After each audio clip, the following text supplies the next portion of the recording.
Good morning, everyone. I'm Michael Brown from Montgomery College Television, and I'll be your moderator for today's town hall. We're coming to you from the Lobby Gallery in the Cultural Arts Center here on the Takoma Park Silver Spring campus, and Dr. Pollard is very much looking forward to hearing from you today.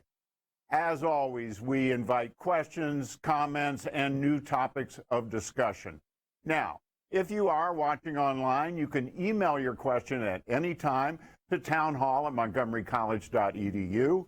If you're watching on Facebook Live, you can comment your question to us. And of course, you can send them in via Twitter at Montgomery Call using the hashtag AskDrPollard. We're going to try to get to as many questions as we can today. You can help us do that by keeping your questions brief. One final quick note, whether you're here in the room with us or you're watching online, please make sure you identify yourself before you ask your question.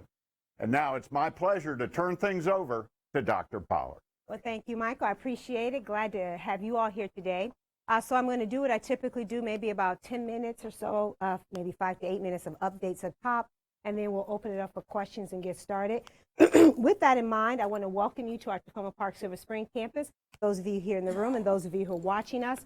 Very important for me to know that I want to thank our campus host for making sure that we were comfortable. So Dr. Stewart, I know I saw you, and he has a wonderful team that always does a great job. And of course, to the phenomenal MCTV, who will make me look thinner and make my voice deeper. I expect you ought to be working on that right now. And we're very delighted to be here and thank them for their support of this work as well. So I'm going to start off with some good news, very important with that. Our Moody's Investor Service issued an annual comment on Montgomery College and our financial standing. And they looked at our debt rating, and the college has been granted a, quote, AAA bond rating. That is a very big thing. Very good news for the college on lots of different fronts because it speaks to our financial stability, our outlook, and the confidence in the fiscal plan that we have for the organization right now. So I'm very grateful to all of our team who work with this, certainly under the leadership of Ms. Shenna and Ms. Greeny, who do an exceptional job, I believe, in helping to position the college in that space. Moody's gave us a stable outlook, which is something that's important. They have not been doing that for some time in the higher ed space, which means the college has a high quality rating and a very low credit risk. So we continue to work at how we can do this work. Now, what's important about this, they mentioned a few elements in their report as to why they were offering this particular rating for us. And they talked about two things. One, the college has expanded partnerships with public schools in the county offering early college pathway degrees. So Ms. Sines, thank you to you and your team for the work that they do in that. And they also said has increased the focus on student retention and completion, resulting in some stabilization of enrollment. So that says a lot about this work, this journey that we've been on. Some of it a little bit challenging, some of it work that is really has us to be vulnerable and look at the organization differently. We're continuously grateful to the work of our faculty and staff in that space. But one of the things we talk about is that we're a part of a bigger community. So when we understand that this work that we're doing with student success, the work that we're doing on our fiscal house, getting things in order, it has significant outcomes for us as an organization. More good news in that space. We've heard that Pnc Foundation recently made a generous grant to the college worth over $117,000. This funding is going to allow about 100 early childhood education professionals the chance to earn a child development associate certification. That is huge, given, again, our county's interest in early childhood education, and making sure that the college is seen as a solution in that space is very exciting to us. Soon after that, the Montgomery College Golf and Tennis Tournament raised over $103,000 for scholarships for students at the annual event. Montgomery College Foundation has been very hard at work to meet its goals by June 30th for our MC 2020 campaign. This is a $30 million goal that they have. Right now, they are at about $27.5 million, and if any of our folks with the foundation in the room, they would give me the exact dollar and penny. But what we know right now is that they are making good strides toward our goal at that point. And we know that this allows our students to be able to spend more time in the classroom, hopefully negate some of the financial strain that has many of our students choosing between college and life and work. But I also know our student life people would also like to suggest that this gives students a great opportunity to be engaged in some of our student life activities here on campus. So if you're looking at that, you can see that they are doing some really exciting things to create a sense of belonging and home for our students here on the college campus. So we're looking at some brave eaters here at the Rockville Fall Festival. They're about to get very messy as it relates to some pies. We didn't take that picture, might gross you out a little bit. Here's another shot from the Rockville Fall Festival, and they are striking a pose here. Then we also have our MC senators at the American Student Government Association Conference in Washington, D.C. They look real happy, don't they? I think that says a lot. And I followed them on Twitter, and they were very actively engaged and really had a great time. So I want to thank their participation there. We also had a few of our senators at the legislative reception at the county office building. What I'll tell you what's important about this, our legislators, both at the state and local level, they hear from me all the time. In fact, they're very gracious, they're very thoughtful, they're responsive. But their faces literally light up when our students tell their stories to them. So the idea of having students be a part of this, we probably had about 24 students who were there, and these are just a few who were there. Breast Cancer Awareness Month at the Takoma Park Silver Spring campus. I love this. I was just in the bathroom, and on the back of the door, they had information about self-exams. Very, very powerful information. And sometimes we forget that people don't know these things or have access to health care that will help them understand that. So I'm very, very excited to see that work. I think it's called Wellness 360. Very good. I love that. And then here we are at the Caribbean Dance Workshop here at the Takoma Park Silver Spring campus right upstairs. That looked like fun. I probably need to come and take that class. And then finally, our champions with our 4 MC volleyball players who were named an all-tournament team. A very, very hearty congratulations to the 2019.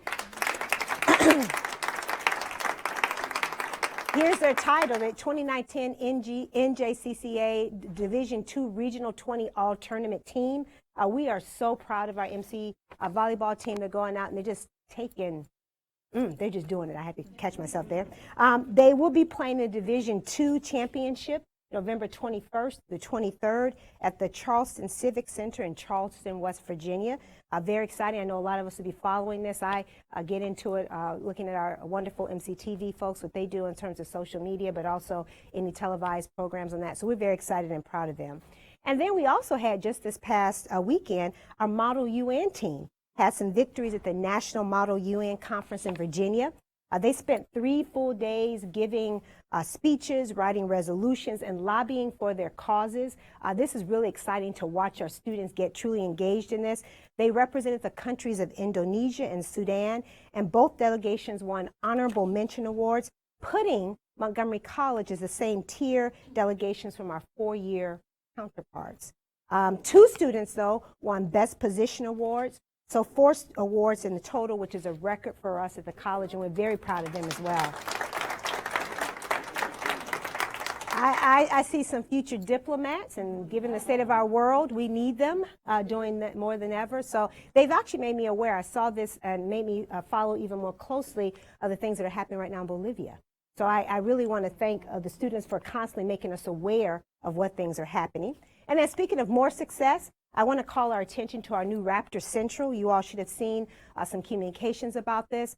This idea that this is a new organizational model for our welcome centers and our response centers are going to come together to provide one single point of contact for our students and will serve as the college's front door about how students come into the organization and how they have basic matriculation services with us. I am so excited about this because I can remember several years ago when we started the welcome centers, we were thinking this is a really great thing. But here's the thing about Montgomery College and about our organization.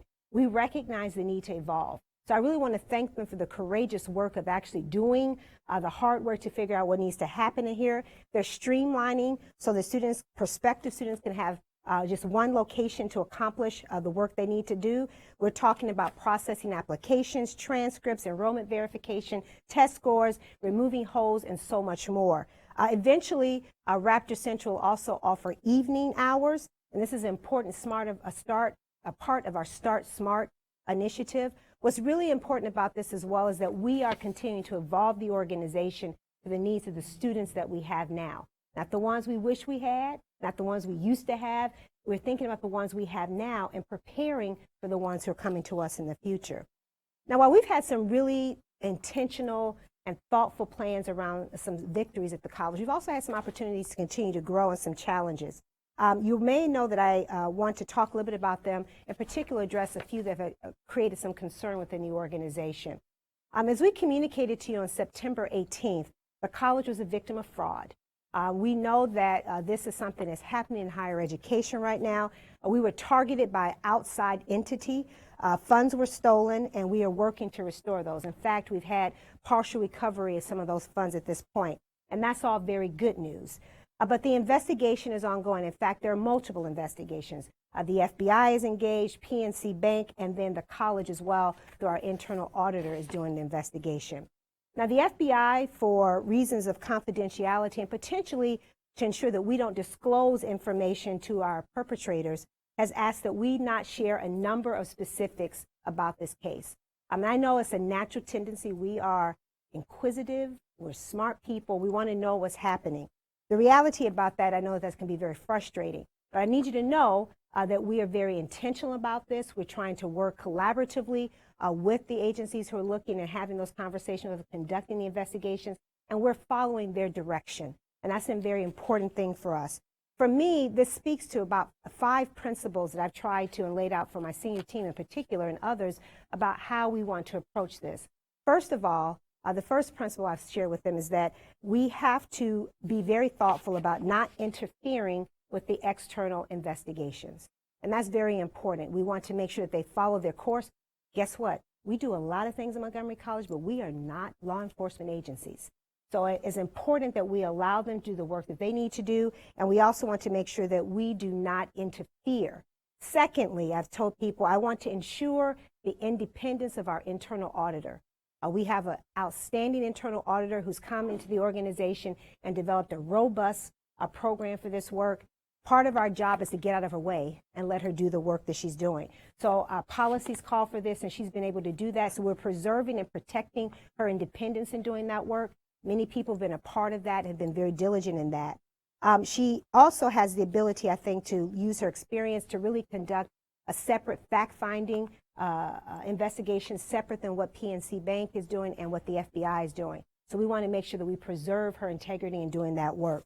The third principle has really been an important one as well for me, is ensuring the distribution of accurate information where appropriate.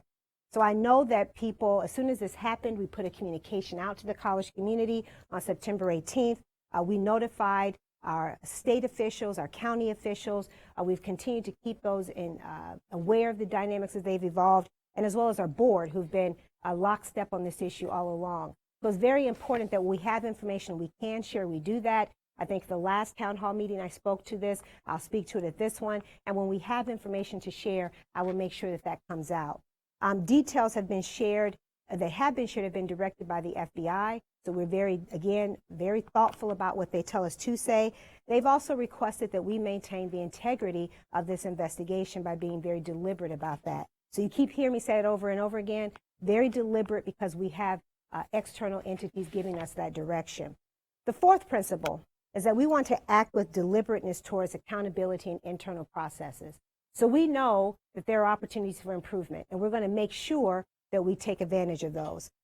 We are being very meticulous about this. I'm not sharing all of those. Again, that's a part of the process that we're finding out about the investigations, but we're abiding by the letter of the law, and we're looking at how do we improve our processes as an organization to prevent these types of incursions from happening. We know that criminals are smart. And they're getting smarter and smarter and smarter. And sometimes our best intentions are not the intentions that we need to follow. So we're being very deliberate about that. And the last principle is I want to ensure due process in all personnel issues. You know, we've had a couple of times in town hall meetings when people have asked me about personnel issues. I don't talk about them here because those are inappropriate. But I will also share that we want to make sure that due process is followed, that we're treating people ethically, making sure that we're being very intentional about respect. And that's all a part of those dynamics. So those 5 principles have guided us. I'm very proud of the team. It's been a cross-section of people within the organization who've come together to be responsive and deliberate about these conversations. And as more information becomes available, I'll share it. This makes me think, though, this is a very stressful moment. Those of you who are fairly close to me and hear me talk know that there are 2 periods of the academic year that stress me out, November and April. because everything seems to go to hell in a handbasket all at one time within the organization. So as a result of that, I'm always, So here's my encouragement, to take care of each other. Make sure that we treat each other with kindness and clarity, with respect. That we understand that stress can bring out the best in some people, but more often than not, it can bring out the worst in others. It also can manifest itself in illnesses. So when you're sick, stay at home, Dr. Terry. She's better. But I think the reality about this is that we want to be very intentional about how we treat each other around this, and that we also are very deliberate, that we grow from these moments in November and April that typically cause a little bit of stress. With that, a few of you have asked, what have we done to change and be responsive? How are we protecting ourselves against these fraud issues?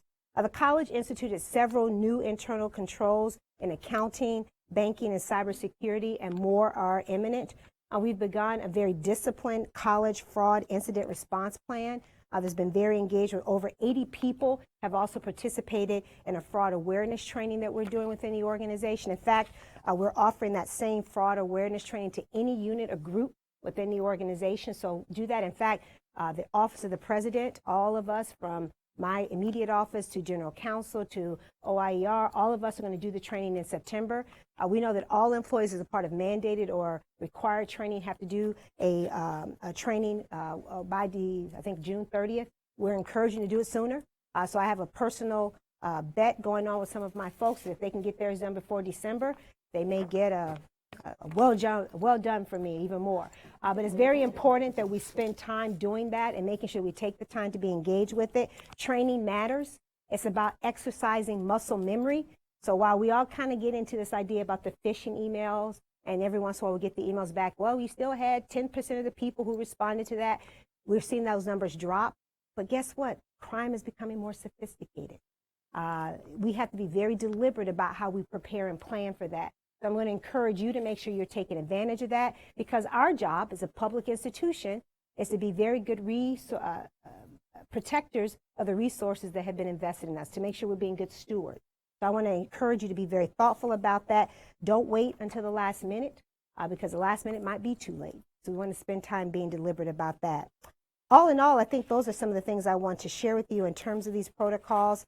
The last thing I want to speak on is that, well, kind of with this, it dawned on me, we were talking about this fraud issue, and somebody said, well, what is a college? This is really kind of an anomaly. I said, it is. The college on any given day roughly moves between payroll and payments $1 million a day. And we do that very well. We have a budget over $300 and some odd million a year. That's just in operating funds. So we do that very well. But when we have these situations that occur, we have to learn from them and continue to put the internal controls in place and really work to enhance the way we do our work. I think we're good people as a college, and we expect other good people to work with us. We do have lots of good people work with us, but we have a lot of bad people that are also trying to figure out how to use our goodness against us. So we want to be very thoughtful about that. The other thing I'll speak to, on Monday, you had a message, you may have seen mine, that I wrote out that followed up one from Donna Shenna last week about the alert that went out that was incorrect for an active shooter, knowing that there was none. Let me say, and I said it then, it's unacceptable. It shouldn't happen. This is the second time we know in about 2 years this has occurred, and we know this creates a lot of trauma for people who have experienced these types of situations. It makes them very uncomfortable, but more importantly, it starts to belie your confidence in the system. So we understand that, and I hear you on that. The other thing I need you to know is that we're working deliberately to prevent these things from happening. This was someone who was working in the environment. Just so you know, we have a test environment and we have the real environment. Someone was doing training, they should have been in the test environment, and they weren't. There are a lot of implications for that, and we're learning from that, and we're doing some things to help prevent that.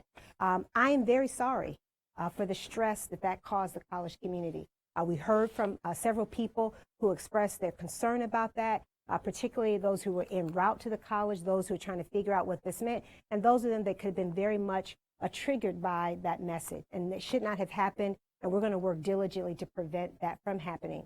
With that, in the memo that we sent out, the intent was to really talk to people about, okay, we know this has happened, and here are the things that we're putting in place, not only just in terms of our internal systems, but training that we're doing and enhancing the work and the level of our campus safety officers. So in fact, you all saw in that message that we know that we have 4 Montgomery College public safety officers who graduated from the Community College of Baltimore County Public Safety Academy about a week ago.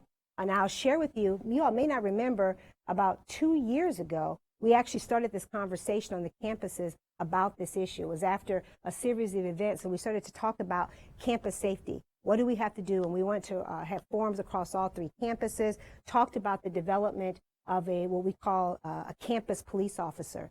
Interestingly enough, we decided to wait because we heard some feedback from people on 2 things. One, they wanted to know what the training would be, how people would respond to that. And then our own campus safety officers wanted to have access to the positions that we were talking about creating. So we needed to get them in training. So as a result of that, you can see these officers went through the training. They will come on campus. Actually, they've already started. These officers have the same authority to make arrests on campus as a county police officer, only on campus. They don't operate outside of campus. They had over 280 hours of additional training to prepare for this. They also will have the ability to conduct special investigations on campus when necessary, respond to critical incidents and events that may occur, may intervene in fights or assaults that they see happening, and they cannot currently do that. So this will give them the ability to do that. They will carry pepper spray, handcuffs, and a retractable baton. They do not carry firearms. This is something that people ask me about, and I said they do not carry firearms. Those are the 3 protective devices that they're able to have, or instruments. They will also be able to interact much more deliberately with local police when they come on campus. So they have special training in that. So this is the what I want to say about that. There may be some questions later about it. Happy to respond to that. And we'll be following up. Our college council chair shared with me just yesterday constituent concerns came about this. So she's going to be inviting a couple of us to come and talk to the next college council and to respond to that. So thank you, Madam Chair, for that. And thank you all to the college community who wanted to hear more thoughtfully and deliberately about that process. Finally, Workday. Let me give mad shout outs to our business area, our human resources, and our IT. They have done an outstanding job. I met with our partners in Workday and Collaborative Solutions who are doing the implementation. They have come in and really done significant work. I've talked with people who are on the front lines doing it. Yep, it's a lot of work. For a lot of them, they're doing parallel work at the same time, but this has a different look and feel, and we're on track for an implementation in January 2021. So we're very excited about this. Looking at the outcomes have been significant, and very excited that they have done this work. So HR, STEM, finance, IT, I know this is a lot, but I want to thank you all for what you're doing, and certainly let us know if there are additional supports you need as you're trying to do that work. So those are my introductory type of comments. I went longer than planned because, of course, I ad-libbed a few things. But that being said, let me turn it over to Mike and we'll get started. All right, we'd like to start with some questions in the room if we have them. Again, just raise your hand. If I can't get to you right away, you'll be next. Anybody in here to start with? Back in the back. Hold on. Come in. What? We got to be able to hear you.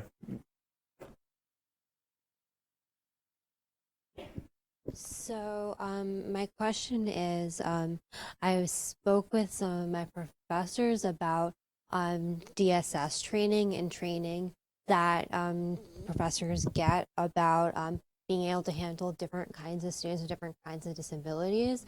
And there's not updated research-based training that professors are getting. Like, can you speak to what the college, if the college is trying to does anything where it's working with professors, and having those professors work with different parts of the college to make sure that professors are able to and understand what the needs of the student is?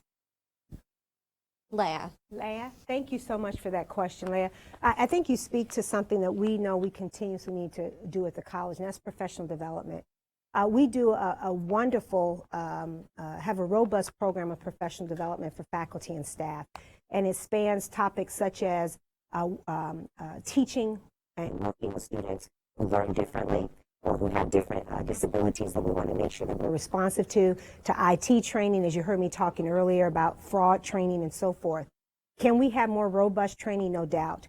We also have a phenomenal department, DSS, that does exceptional work in putting information out to faculty and staff. And we also have, because it's quite timely, a group of, within our equity work, we're having a group of faculty and staff who are working specifically around looking at the experiences of students and faculty and employees as it relates to how the college responds to students and employees who live with disabilities. So I think that, what is the name of your group? It's a Disability Inclusion Subcommittee of the President's Advisory Committee on Equity and Inclusion. And there are some faculty and staff, and are there students on the group as well? There's one student representative. One student who's on there. And what we can do, if you get your, if you want to share, Sharon Bland, give her your contact information at the end, and she can get information to you. And then we could also speak to what we do and receive feedback about things we should be doing more of. That's okay. I've read it on the website, and I've spoken with Christopher Moyes, and I've read the Article 5 of the ADA. I'm just wondering if the college is providing enough funding and is holding up continuous standards for all of its faculty, including adjunct professors, and if people who are teaching temporarily get the same training. Yeah, I sure hope so. I don't know that off the top of my head, and I can find out, and I'll make sure that we get information to you. I know we do a lot of training. Are we doing as much training? I don't know. We also know that the laws evolve and change, and making sure that we're responsive to that is important. But I think for us, and I was actually just talking about this a little while ago, every decision that I try to make at the college is based on what's in the best interest of students.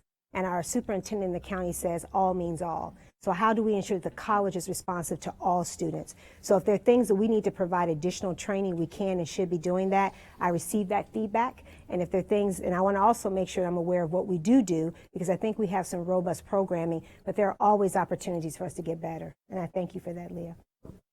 Thank you. We actually have a natural follow-up to that that was emailed in earlier by Ilhan Bissell. Okay. And it goes along right with what this young student was asking about. Can you still face withdrawal or being dropped from a class despite the professor's knowledge of your unpredictable chronic disability? Or let's say you have good grades, but you miss school because of your illness.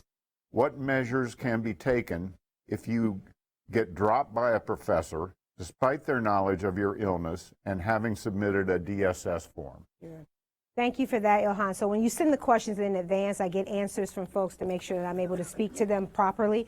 So I got some answers to your question. And what we know is that the Montgomery College attendance policy states that students are expected to attend all classes.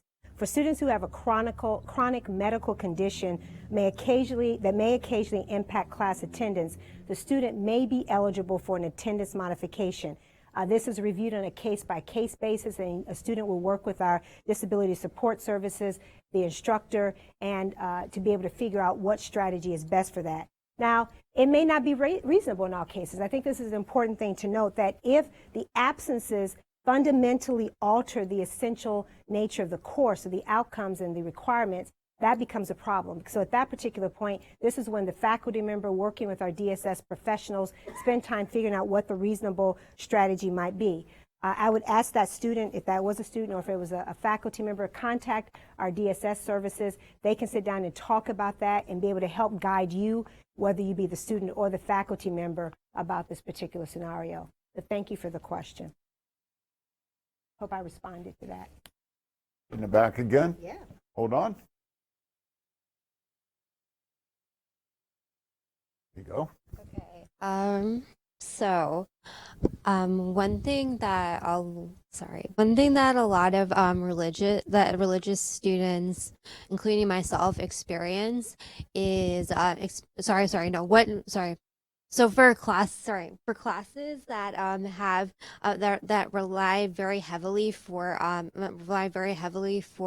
the grade, like on attendance, like what does the school do when you have to explain to professors because you're going to be absent for religious holidays? Like, what's the policy for absence? like if the accommodation is supposed to alter the outcomes of the class, but you have to be there. You can't be there for religious stuff. Especially the faculty member. Most faculty are very deliberate. They understand what the major religious holidays are, and they try to accommodate a student to say, you can come and make up this particular assignment or do this particular work at a different time. They're very thoughtful and intentional because for many of our faculty, this is their lived experience as well. The struggle may be that they may not know all of them, so part of this is that you have to disclose, and it also is not something you do after the fact. One of the things I often tell students when I taught is to make sure that you tell a faculty member ahead of time, you make a plan and a strategy. I even tell this out to our son. You're going to be aware. We try and do that ahead of time and to have those conversations. If there's a particular problem we'll be hiring an ombuds, a student ombuds who can help coach you through that process and talk about that. You also can reach out to the department chair or the dean of that area who can also help serve as a liaison with the faculty member and the student to understand what the dynamics are, what the accommodations or absences requests are, and be able to figure that out. That is not something faculty members do that on a one-on-one basis with their students. They typically also, in their syllabi, will talk about what their attendance policies are. So they may say, if you miss this date for this reason, here are the ways in which you can contact me or the expectations I have about making up work. If that's a problem, please work with the department chair and as well the dean of the area. Thank you for that.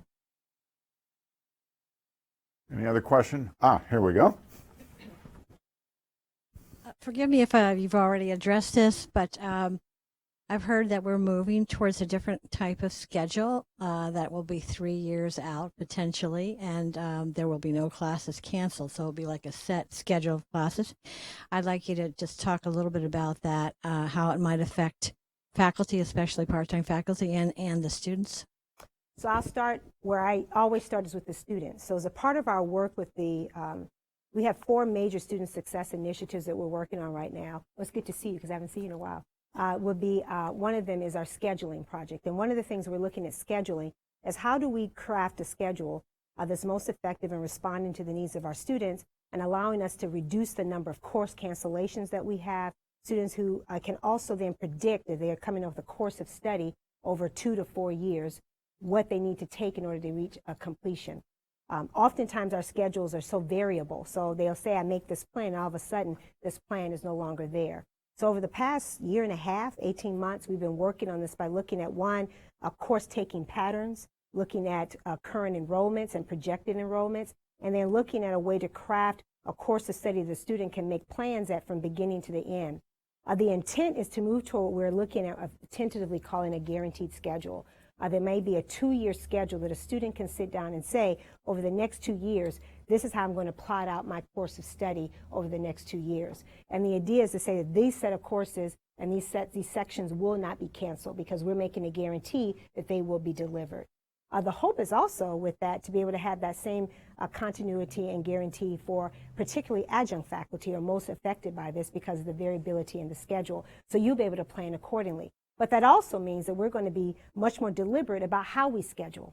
So we're going to be saying, instead of sticking in 3 sections or 4 sections of a particular course at a certain time that in our history we know has not typically filled, but we go ahead and put it out there, we're going to be far more aligned to what has been offered and what our students tell us they need, and then be prepared to offer the courses at that time.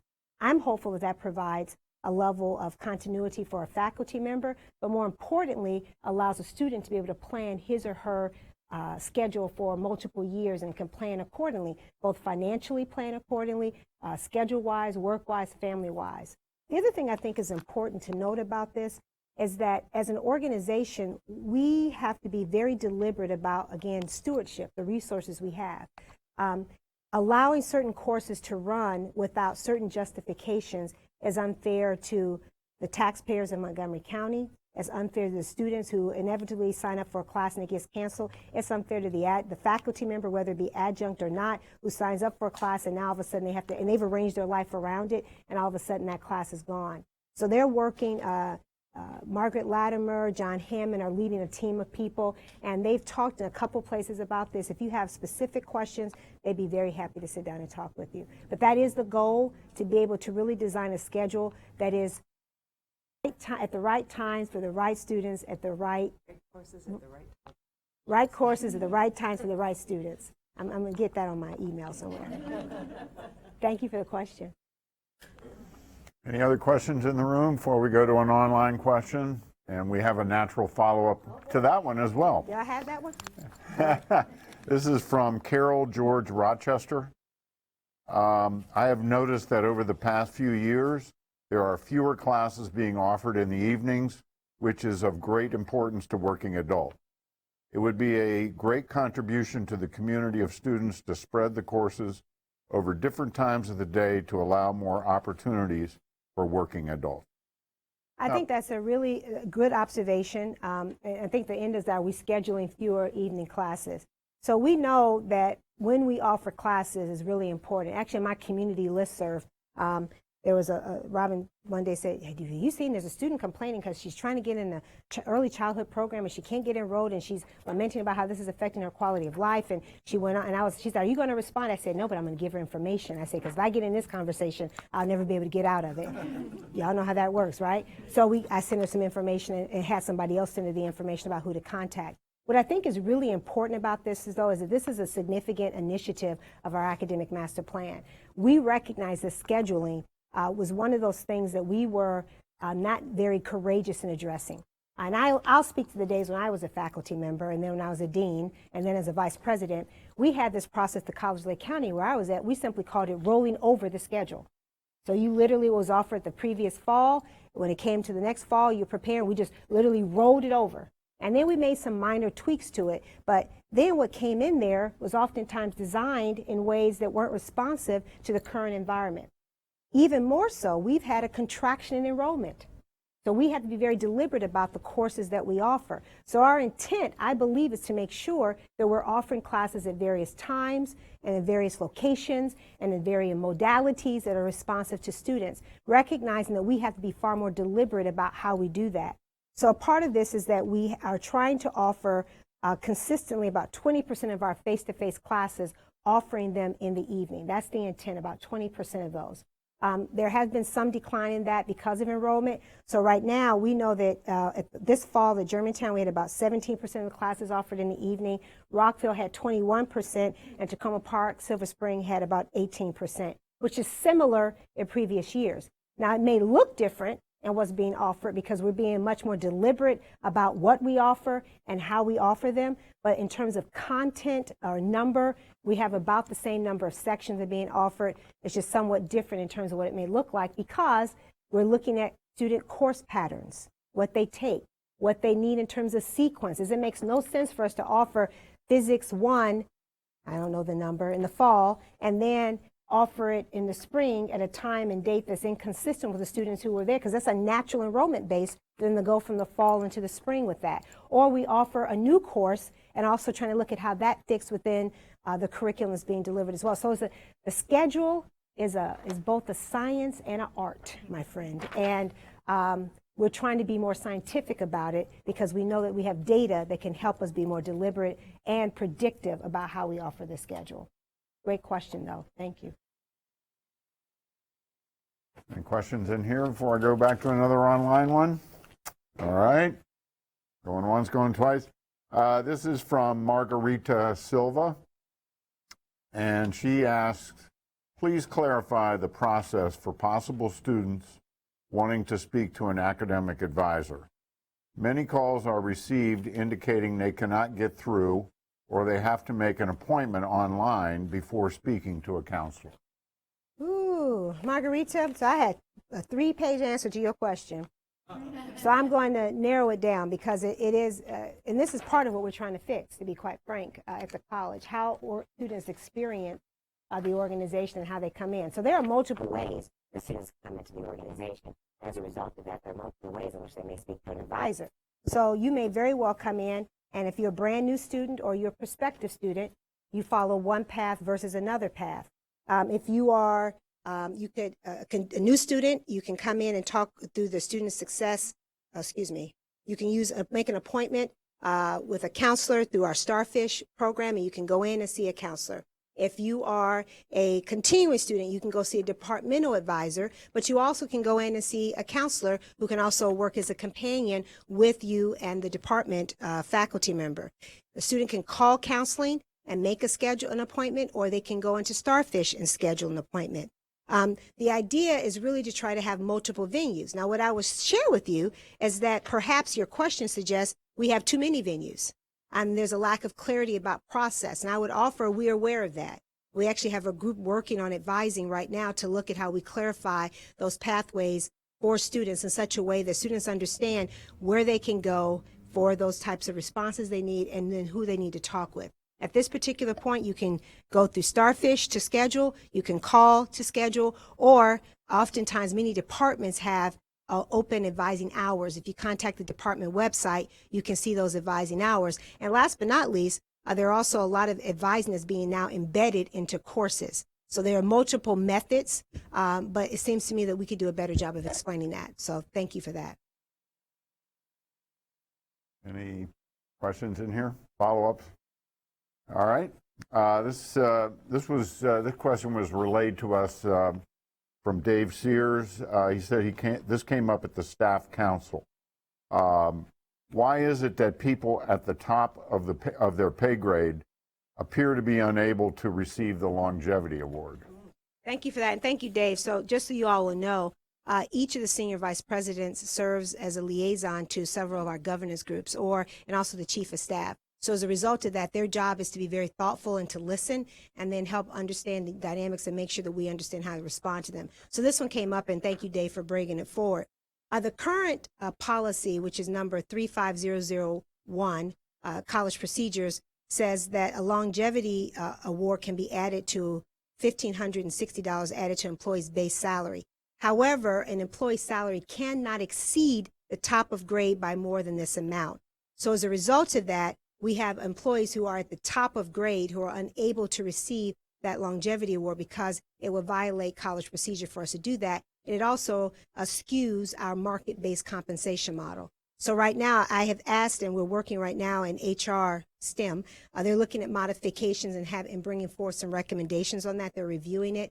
Our hope is that we will be able to provide employees who've had consecutive satisfactory performance who are at the top of the grade may be eligible to receive a one-time longevity award, an amount, but would not be a part that's added to base. And that's, again, because otherwise we start to skew the market-based compensation model. So that is a recommendation I'm assuming is forthcoming to be able to respond to this. And hopefully, while it may not be adding to base, it still recognizes and values the longevity awards. Thank you. Any questions in here? Okay. Going to bring up a couple of things that have been kind of hot button issues that the people in communications have heard about. One of the things everybody is wondering is what's going on with construction on all three campuses? Where are we? Completion dates, if we know any, things like that. Yeah. So construction is we're very fortunate to be at a college where we actually have construction occurring.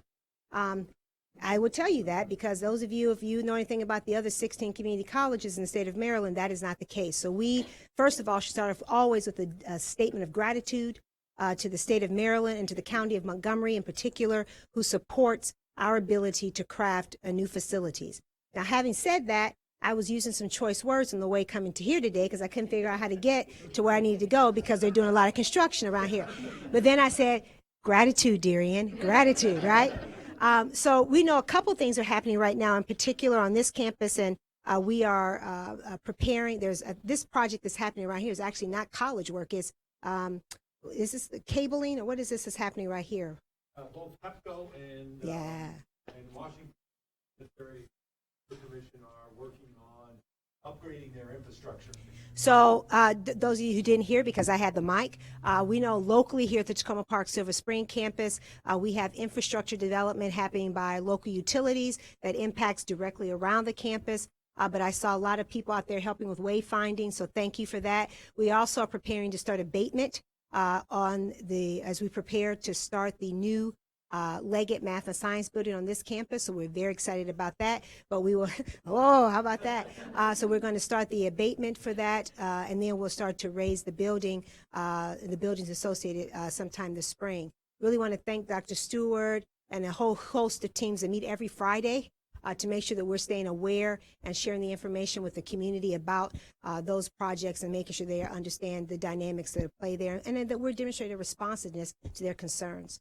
On the Rockville campus, our student services building is soon coming to an end in terms of its construction. We're going to start a slow move in, starting at the early part of spring, summer, April. We're going to start the slow move in to be able to deliver a set of classes in the fall. There are going to be some things that will be done in the summer as well, but really kind of testing out the building, doing a lot of dry runs to make sure it's ready, and doing all the checklist and punch list things that have to do to close out a building. So we're very excited about that project. And then on the Germantown campus, we are, locusts, hail, mice, rain, you name it. We went through on the Germantown campus to actually have a facility that we're going to start moving in January. Fingers crossed. I keep telling people, let's moderate our expectations on that. So sometime in early spring, we'll be moving into that facility with the intent, again, of having full programming starting in the summer and then delivery of classes as well. And we're planning actually trying to offer a few classes in the spring, I thought. No? Yeah.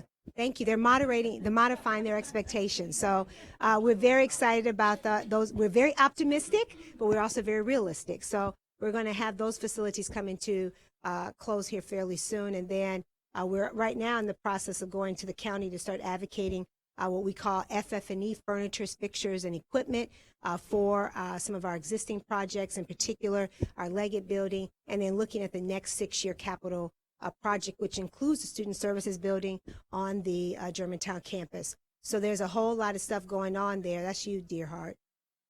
So we got to make sure that we are being grateful for the investment that the county and state is making in us as it relates to our facilities. And then we have a whole host of modernization projects going on, whether it be roofs, whether it be sidewalks. We have a whole lot of those things happening over the next couple of months. So make sure you just stay aware of that. And thank our facilities teams for the work they do in that space. Thank you. Did I hit everything? Oh, you got a question here? Question here. Hold on. So we're very excited about the new Leggett building that's coming in 2.5 years, but right now we're living in an old building that's not going to be destroyed, Science North. And so I'm wondering if there's any money that's going to be put towards some repairs soon. We've had a number of issues, ceilings falling on our heads and water running across my desk and puddles in people's offices and classrooms and things.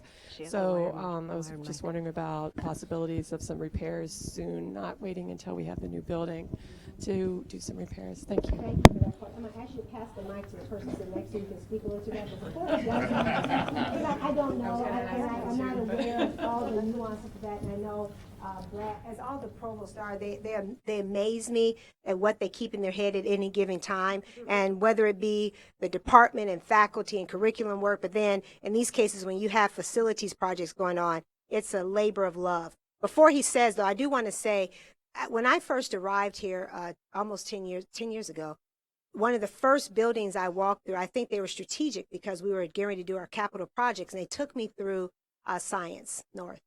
And I was aghast at that because we were finishing up the Rockville Science Center. So I'm thinking about that. I had been on Germantown, and while we know we needed enhanced science facilities, they were better than what even we saw happening at the Takoma Park Silver Spring campus. And I think I lost it when I actually saw duct tape being used to hold certain things together. And it was just, and I've had students over the years talk to me about that. So I am keenly aware of, I don't have to live in it, which I understand and appreciate right now, but I understand that you have some very strong voices who've articulated what the concerns are. But I also think that we can give some information, and I don't know, so I'm going to turn it over to you, Brad. So thanks for the question, Val.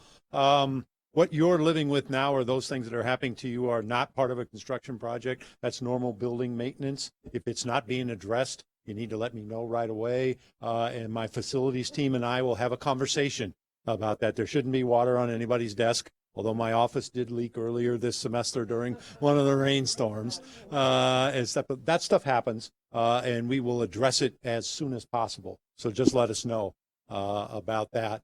The plan is to use Science North as our laboratory facility until the fall of 2022 when we're finished with the Leggett building. Then everybody will move next door, and we are planning to do what we call general renovation to the building to make it useful, not for science classes, but for general classes at the college and for other student needs and uses. So we're already planning on asking for money from the county and the state for that project as well. One of our county council members is interested in having a space to turn into a high school. We're probably not going to make that work, but we will certainly renovate Science North, just like we did renovate Pavilion number 4, where people are living now, to use it as surge space for additional building projects. So that'll be the answer to that question. Thank you. Does that help? Thank you.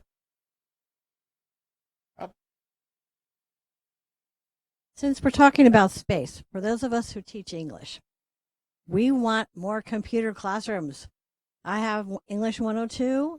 I'm lucky to have it in 2 days a week in computer classrooms for both classes. The other one, I'm stuck in Math Pavilion for one, and the computer classroom for the other. For 102, we like to emphasize writing as much as possible, and we need those computers for that. So I'm wondering if that's part of the plan, more computer classrooms. So I think a couple things. Having taught writing, I appreciate the point you're making. More time on task. You want students actually doing the work, and having that opportunity to interact with you as a faculty member while they're composing is very important. So I get that. I do believe as a part, right now we're in the process of developing, drafting what we're calling a master plan for information technology at the college. And a part of that is looking at network, infrastructure, and equipment. And in that, there will be some recommendations about how to do that. Interestingly enough, while there is a lot of desire by some for more computer classrooms, there are others who express an interest in not having just computer classrooms. So always trying to balance that is always a delicate challenge. I don't know specifically, and I'll go back and I'll ask Ms. Shenna if she can help me out to go back and find out what the long-term plan is regarding computer classrooms. I know we're in the process of actually updating a number of classrooms because we had old equipment in there, both in terms of the instructional station as well as the classrooms themselves. But I can find out if there's a strategy or plan to put more of them in, or create what I would advocate, more mobile laptop stations, so that we can turn any classroom into a laboratory as needed. Because realistically, we aren't going to be able to make more space, but how do we make space more flexible is probably what we need to be able to do. Did I say that right? Looking at is the mobile technology, computers on wheels. And so I would work through your department chair, through your dean, and let's see if we have them on campus. There could be one sitting around that's not being used during your class time. So let's take a look at that. Thank you. Hi. Melissa Pace. Just curious if housing dormitories is part of a future, maybe not 6-year, but maybe future plan. I've heard things mentioned over the years. Yeah. Thank you for that. You know, we've about 2 years ago, we did a student, I forget the actual title of the survey you did. What was it called? The student survey. And one of the issues that came out of that was a significant interest by some students for housing. Recognizing that we have a number of students who want to have a comprehensive college experience, but they don't want to necessarily go away for that. Others who are in environments where they really would benefit from being in housing, and others who, particularly a lot of our international students, would benefit from that. Housing, though, is a very complicated process. So we're doing a couple of things. We're going to actually go out and do a request for information to go out and find out what is our capacity for this, to have somebody help us figure that out, and do some type of needs assessment that's a little bit more engaged and in depth than what we did, because last time was more of an opinion study. Now we actually want to look at the market. We want to look at our ability to deliver on those types of things. What would a financial structure look like to do that? And then probably come back and then have some substantive conversation with the board. I agree with you that if we do it, it's not going to be anything in the immediate future, but it's something that we want to look at, because I do think a number of our students have expressed interest in it, but we also have a lot of people, there are a lot of priorities. So how do we begin to make sure that we're being responsive to that environment? It's a great question. Thank you. We have time for about one more question. And we have one here in the front row.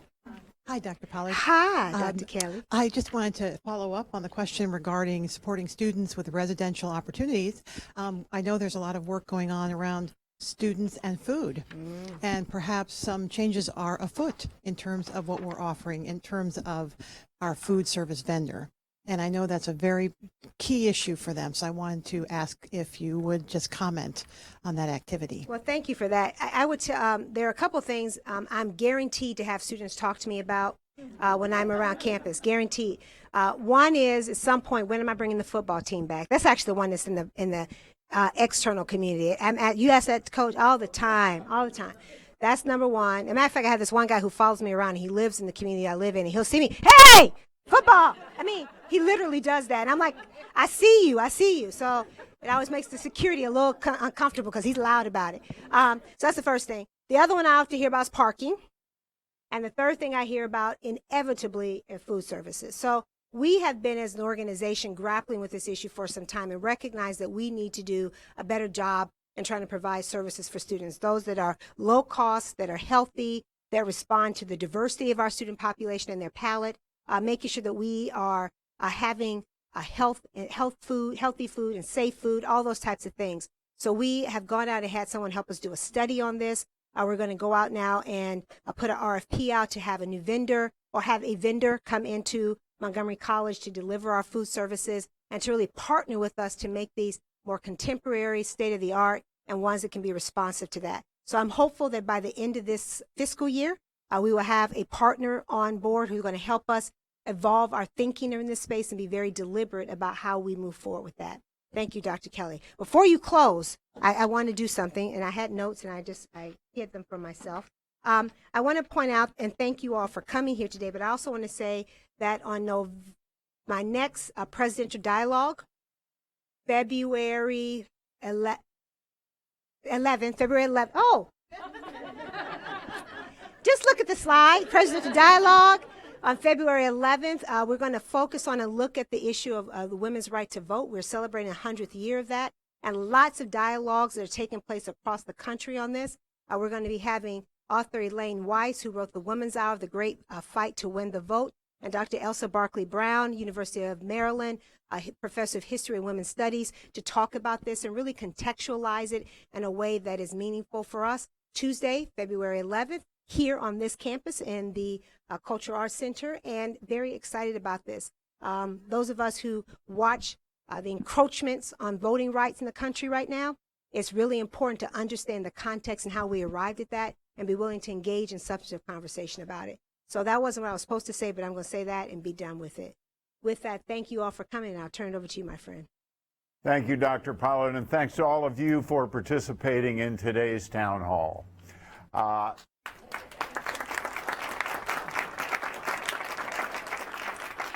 I want to urge everyone to keep an eye on Inside MC Online for all the details on our next town hall. It's scheduled for February on the Germantown campus.